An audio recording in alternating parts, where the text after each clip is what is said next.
Welcome to this explainer. Today, I'm going to be putting on my financial advisor hat to walk you through a truly massive macroeconomic shift that is currently unfolding in the markets. But more importantly, we're going to talk about what this means for smart capital allocation. We are looking at a historic rotation of wealth right now, and honestly, understanding this dynamic could completely change how you position your portfolio over the next couple of years. So let's just address the elephant in the room right off the bat.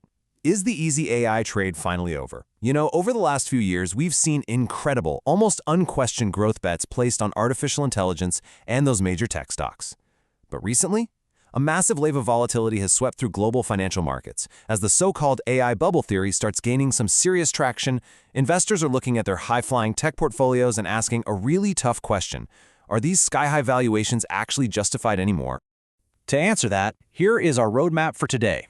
We'll start with the AI growth trade stalling, then move to the great sector rotation, look at healthcare's defensive value, put a spotlight on Eli Lilly, and wrap things up with Wall Street's new playbook. Let's jump right in. Part 1. The AI growth trade stalls, as we reevaluate the recent tech boom. What we're seeing in the markets right now is essentially a battle between two very different investment philosophies.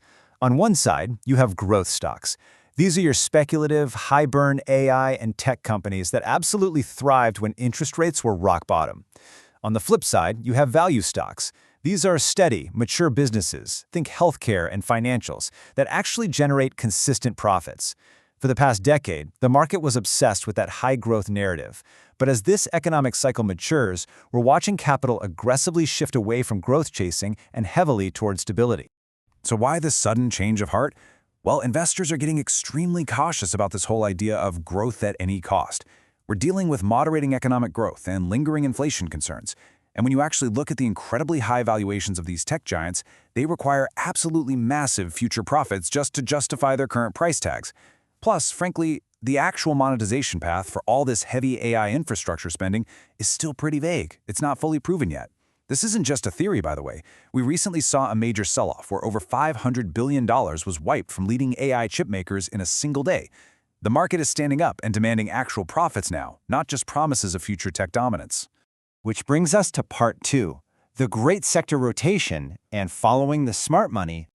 At the very core of this shift are value stocks. Now, these are shares trading at a lower price relative to their actual business fundamentals. We're talking low price-to-earnings ratios, high dividends, mature business lines, and really stable cash flows. Think back to the low interest rate era, value stocks were basically ignored because everyone was too busy chasing tech unicorns, right? Well, today, the script has flipped. They are suddenly the most attractive, reliable assets on the board. And to prove this isn't just retail hype, you've got to look at the institutional moves. The Wells Fargo Strategy Report explicitly downgraded the IT section of the S&P 500, which of course includes those popular AI giants, from a buy down to neutral simply because valuations are too high. What's their new strategy? They are flat out advising clients to shift their capital into defensive value sectors like healthcare. That is a massive institutional signal you cannot ignore. That leads perfectly into Part 3, healthcare's defensive value appeal, and why it's becoming the ultimate safe haven. Look, healthcare is having a phenomenal moment.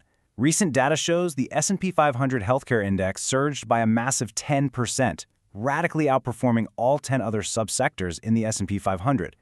While the broader market actually slipped 1.1% during that exact same period, healthcare essentially acted as a weather vane for global value.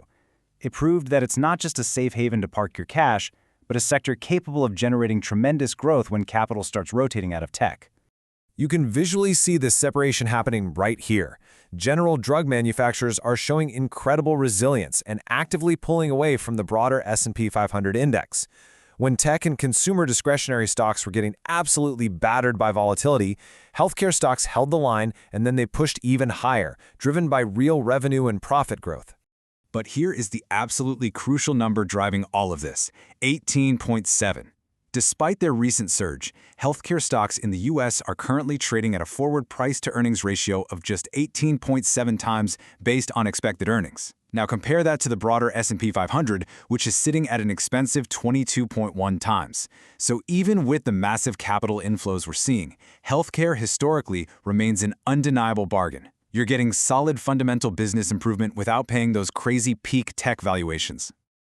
Let's make this concrete in Part 4. Spotlight on Eli Lilly, the first trillion-dollar healthcare giant. The outperformance here is just staggering. Eli Lilly isn't just beating the broader market, it is blowing past other general drug manufacturers entirely. A recent 29% surge propelled the company's stock to literally make history. Eli Lilly officially became the first healthcare company globally to reach a $1 trillion market cap. Take a second and let that sink in. But here's the thing. Unlike that speculative AI run we saw, this growth is built on rock-solid fundamentals. Their success is driven by massive, tangible consumer demand for their diabetes and obesity treatments. Blockbuster drugs like Mounjaro and Zepbound heavily dominate their revenue breakdown. This is a rapidly growing market that's addressing a critical global health issue, and it's translating into real, immense cash flow today. And they certainly aren't resting on their laurels. Eli Lilly is projecting a massive 2026 revenue of somewhere between $80 to $83 billion. To actually support that, they announced a staggering $27 billion investment in 4 new U.S. manufacturing plants to safeguard against any supply chain instability. They also just secured an April 2026 FDA approval for a new oral GLP-1 drug, which gives them a huge competitive edge. And the real irony here? While investors are fleeing those speculative AI software companies, Eli Lilly is practically employing AI directly into its manufacturing processes to streamline operations and boost their profit margins. Now that is how smart companies use new tech. Let's bring it all together in Part 5, Wall Street's new playbook, covering institutional action and your portfolio. This current rotation was not an overnight accident. Take a look at this timeline. It started back in late 2024 as market breadth gradually began to improve. By early 2025, central banks hit the pause button on rate hikes due to inflation data. Then, jumping to April 2025, trade policies and tariffs sparked a sharp move toward defensive value industries. And finally, by November 2025, an intense tech sell-off fully cemented the trend. This has been a methodical, month-by-month reallocation by the smart money, actively moving away from vulnerability and locking into stability. And the institutional data paints a crystal clear picture.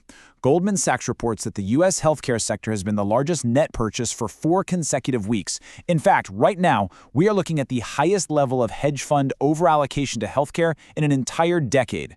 Hedge funds are pouring capital into medical innovation because they see real, tangible value.